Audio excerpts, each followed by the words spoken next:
Testing, testing.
Okay.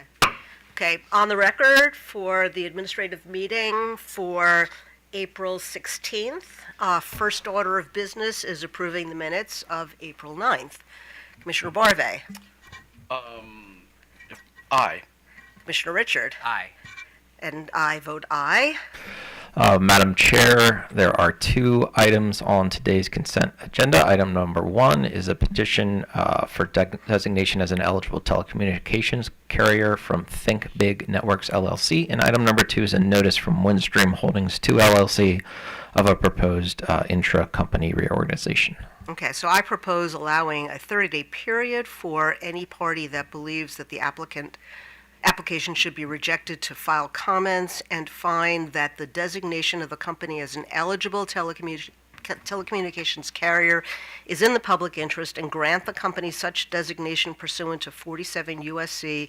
214E for the service territory specified in its application 10 days later, unless adverse comments are received by the commission prior to that date. Commissioner Barve. Aye. Commissioner Richard. Aye. And I vote aye. Windstream. Excuse me? Windstream. Oh, item two? Yeah, Windstream. Oh, Windstream. For Windstream, I note the filing. Commissioner Barve, Aye.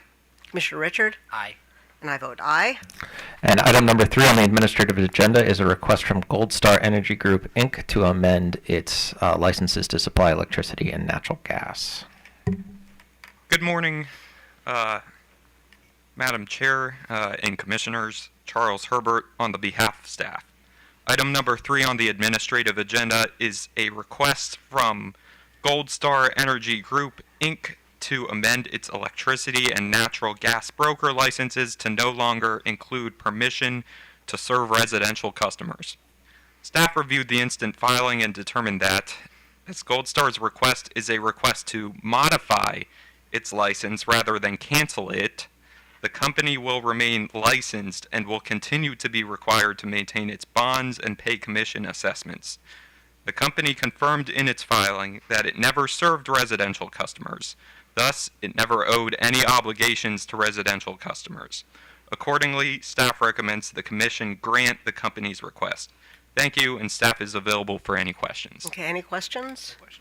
Anybody in the audience want to respond? Okay, so hearing no responses, I move to grant the request and revoke the permission on the company's electricity and natural gas supplier licenses to serve residential customers. Commissioner Barve? Aye. Commissioner Richard? Aye. And I vote aye. And items number 4, 5, and 6 concern various filings from Chesapeake Utilities Corporation and Sandpiper Energy, Inc. Good morning, Chair and Commissioners. Evan Thomas on behalf of staff. With me are Mark Riley, Cameron Watson, and Ruthie Herman. On March 27th, 2025, Chesapeake Utilities Maryland Division, Sandpiper Energy, and Elkton Gas filed a revised tariff in compliance with the Public Utility Law Judge's proposed order from March 19th, 2025, in Phase 2 of Case 9722, which is set to become a final order on April 19th, 2025. In total, the companies were granted an annual revenue increase of $3,496,806. The proposed order also approved consolidation of the company's tariffs into a single tariff and authorized the transfer of the Maryland Division and Sandpiper franchises to Elkton. Within the consolidated tariff, each company maintains separate volumetric rates, meaning, for example, that Sandpiper customers will be charged a different rate than Maryland Division and Elkton Gas customers.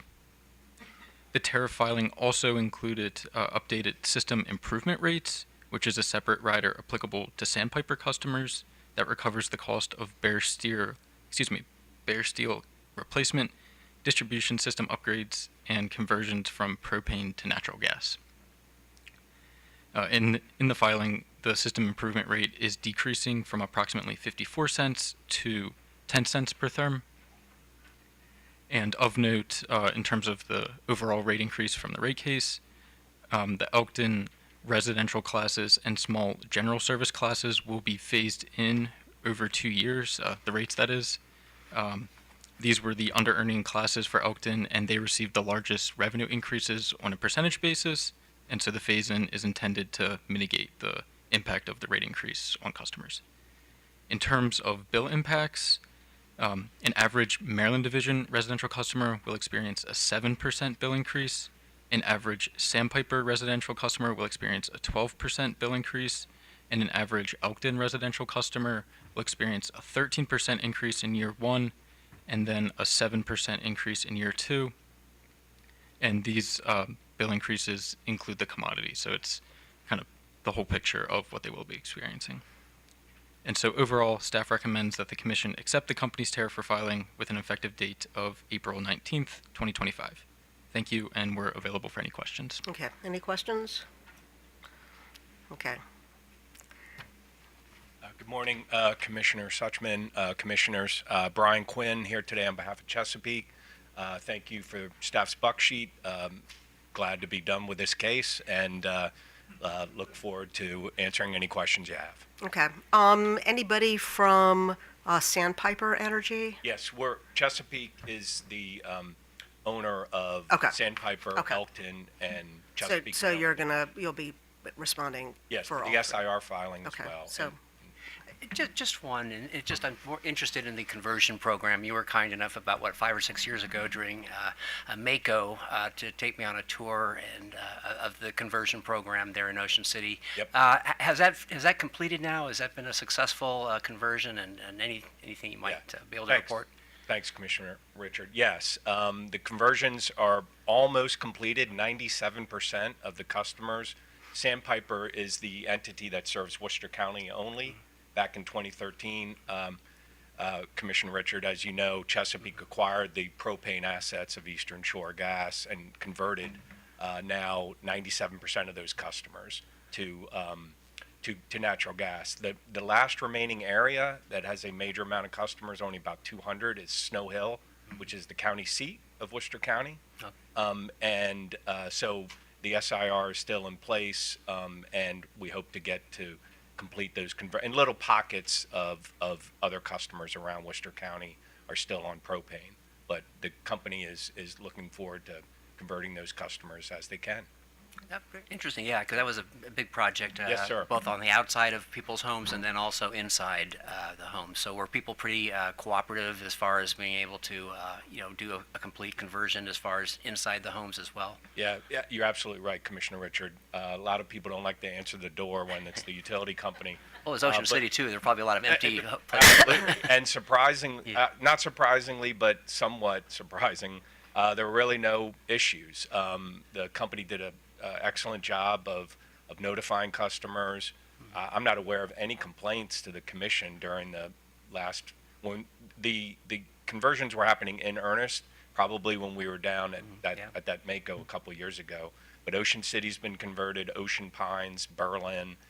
Really, it was went very well. So we're very lucky, but also compliment to my client. They did a great job. Perfect. Well, thank you, Mr. Quinn. I appreciate the report. Yes, sir. Okay, any other questions? Okay, so I move that we accept the tariff revisions for filing with an effective date of April 19th, 2025. Commissioner Barve? Aye. Commissioner Richard? Aye.